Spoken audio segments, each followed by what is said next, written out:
The flight was supposed to be ordinary. Flight 782 lifted off from Denver just after sunset, carrying 146 passengers toward Chicago. Businessmen checked emails, families shared snacks. A few children pressed their faces to the windows, watching the clouds turn gold under the dying sun. In seat 23B, an 11-year-old girl sat quietly with her hands folded in her lap. Her name was Emily Carter. She wasn't playing games. She wasn't watching a movie. She was listening to the soft hum of the engines, to the slight vibration under her feet, to every sound most people ignored. Her mother noticed and smiled. "You okay, Em?" she asked. Emily nodded. "I like listening to planes," she said softly. Her mother didn't know why that sentence sent a chill through her. 30 minutes into the flight, the first turbulence hit. At first, it felt harmless. Just a bump, then another. The seatbelt sign turned on. A few nervous laughs rippled through the cabin. But then the plane dropped. Not gently, violently. A woman screamed. Drinks spilled. Overhead bins rattled like loose bones. Emily's eyes widened, not in fear, but recognition. "This isn't normal," she whispered. Outside, the sky had changed. Thick black clouds swallowed the moon. Lightning flashed so close, it painted the cabin white for a split second. In the cockpit, warning lights began to glow. The captain gripped the controls. "Engine 2 is fluctuating," the co-pilot said, his voice tight. Then a loud bang. The plane shook as if punched by the sky itself. Passengers cried out. Oxygen masks dropped halfway before snapping back. The cabin filled with chaos, prayers, screams, frantic voices. In seat 23B, Emily grabbed the armrest. "Mom," she said calmly, "keep your seatbelt tight." Her mother stared at her. "What?" "I think we're in serious trouble." Minutes later, the captain's voice came over the intercom. It wasn't steady. It wasn't confident. "Ladies and gentlemen, this is your captain speaking." The pause that followed was too long. "We've encountered a severe mechanical issue combined with extreme weather. We are diverting to the nearest airport for an emergency landing." People clutched each other. Phones came out. Tears flowed freely. Emily closed her eyes. She remembered sitting on her father's lap years ago, inside a small training aircraft. She remembered the smell of fuel, the glow of instruments, the way his hands moved with quiet confidence. "Planes talk to you," her father used to say. "You just have to listen." In the cockpit, the situation worsened. Engine 2 had partially failed. Fuel consumption increased dangerously. The storm below the aircraft stretched for miles, blocking clear landing paths. Then the unthinkable happened. The co-pilot collapsed. "Medical emergency!" a crew member shouted. The captain called for assistance, but fear crept into his eyes. He was alone now, flying a damaged aircraft through a storm with limited fuel and no margin for error. Air traffic control crackled through the radio. "Flight 782, be advised, you have one safe landing window. Weather is deteriorating fast." One attempt. That was it. The captain took a breath and turned on the intercom again. This time his voice shook. "Ladies and gentlemen, I need everyone to remain calm." But calm was gone. "We have only one landing attempt available due to fuel and weather conditions." Crying erupted instantly.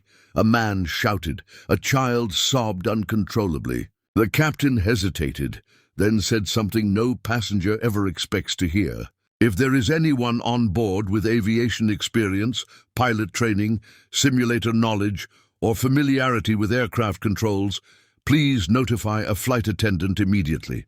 A stunned silence followed, then whispers. "Did he just say that? We're doomed. This can't be real." In seat 23B, Emily slowly lifted her head. Her heart beat fast, but her mind was clear. She looked at her mother. "I think I should tell them." Her mother laughed nervously. "Emily, stop. This isn't the time for jokes." "I'm not joking," Emily said. "Dad taught me, remember?" Her mother's smile faded. She remembered the flight manuals, the simulator programs, the countless evenings Emily spent asking questions no child ever asked. "Emily, you're 11. Emily swallowed. "I know." A flight attendant rushed down the aisle, scanning faces desperately. "Does anyone have flight experience?" she asked, her voice breaking. No one moved. Then slowly a small hand rose into the air. Seat 23B. People turned. Confusion turned to disbelief. Disbelief turned to anger. That's a child," someone shouted. "This is insane," another cried.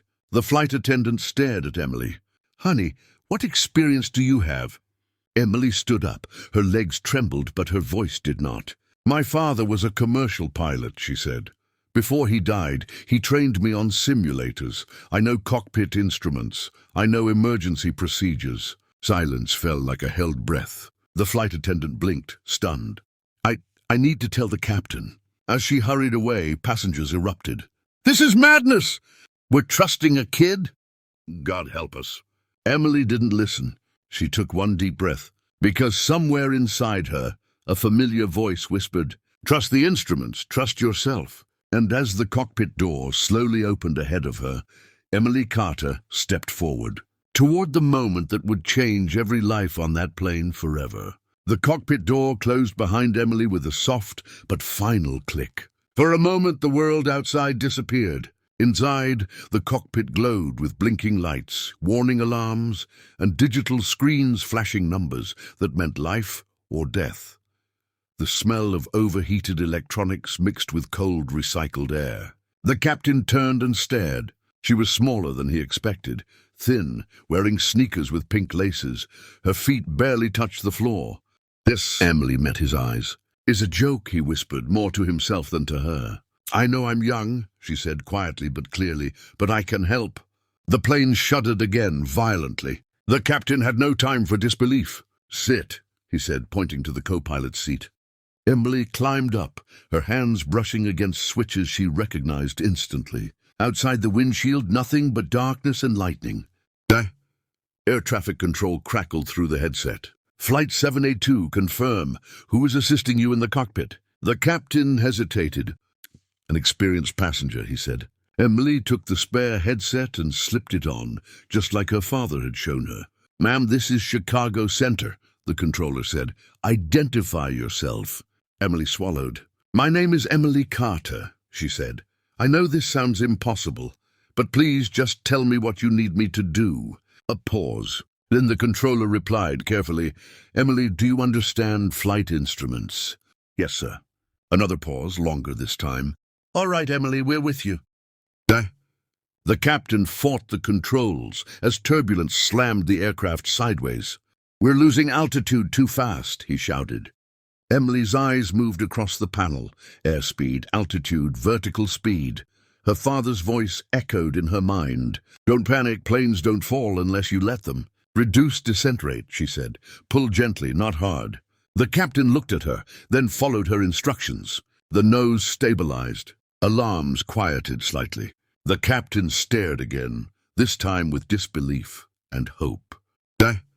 In the cabin, passengers felt the change. The violent drops softened. The screaming faded into whispers. A mother held her child tighter. A man whispered a prayer. Someone cried, not from fear but from fragile hope. None of them knew an 11-year-old girl was guiding their descent through a storm. Fuel levels flashed low.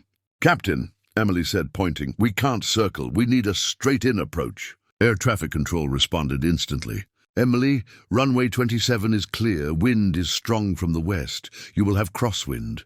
Emily closed her eyes for 1 second. Her father had practiced this scenario again and again. "Crab into the wind," she said, "then straighten at the last moment." Lightning split the sky. The runway lights appeared, faint, trembling, almost unreal. "There," Emily whispered. The captain's hands shook. "I've never done this in these conditions," he admitted. Emily placed her small hand gently on his arm. "You're not alone," she said. The controller's voice returned, firm and calm. "Emily, talk the captain through it." Emily inhaled. "Lower flaps, slow to landing speed, keep the nose steady." The plane descended through thick clouds, rain slamming against the windshield like bullets. Altitude dropped 1,000 feet. "Benendu?" "500. Too fast," Emily said. "Ease back." The captain adjusted. The plane leveled. Passengers screamed as the ground rushed closer. "Almost," Emily said. "Almost." Then suddenly a warning blared. Engine 2 sputtered. The plane lurched. The runway lights blurred. "We're losing power," the captain shouted. Emily's heart pounded, but her voice stayed steady. "Maintain glide, don't fight it," she said. "Let it come down." She remembered her father's last lesson. Sometimes landing isn't about control, it's about trust. "Now," she said, "straighten, now." The wheels hit the runway. Hard.